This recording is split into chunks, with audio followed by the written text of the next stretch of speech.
Le grand débat national, vous vous souvenez? 2 mois de prise de parole dans tout le pays pour écouter les Français. Et des milliers de cahiers citoyens remplis en mairie avec une promesse du gouvernement. Tout doit être en transparence totale. On veut pouvoir mettre sur la plateforme tout en transparence. Tout doit pouvoir être consulté par tout le monde. Alors 1 an plus tard, la promesse de transparence a-t-elle été tenue? Il y a 1 an, les citoyens ont rempli plus de 16 000 cahiers de doléances en mairie. Des cahiers transmis ensuite aux préfectures, comme ici en Corrèze, pour que l'État les analyse. Nous sommes retournés sur place à la rencontre de cette maire d'une petite commune de 88 habitants, Saint-Genier-aux-Mers. Les cahiers de doléances, elle y croyait. J'ai trouvé que c'était une très bonne initiative à la base. Les gens pouvaient s'exprimer et dire exactement ce qu'ils attendaient du gouvernement. Mais quand elle cherche une trace de son cahier sur le site du Grand Débat... Alors, verdict? Verdict, rien.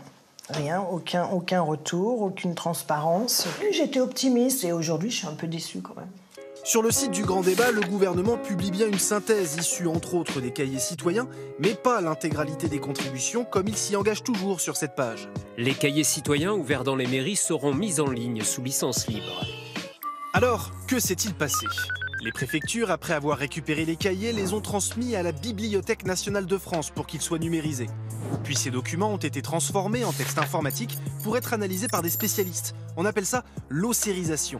Ces données, l'État les a gardées pour lui et ne les a jamais publiées sur Internet.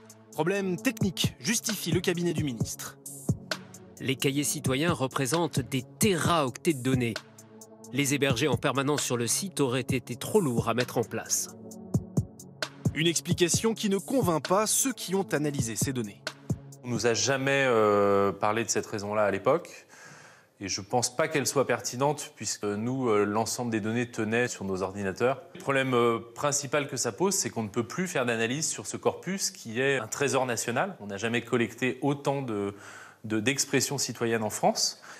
C'est dommage. Des cahiers qu'on a fini par retrouver, pas sur Internet donc, mais aux archives départementales, comme ici en Corrèze, dans ces cartons.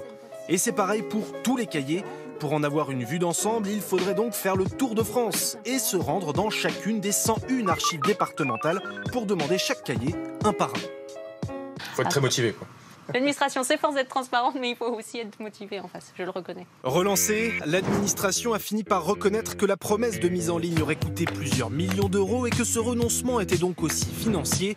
La transparence, c'est bien, mais il faut s'en donner les moyens.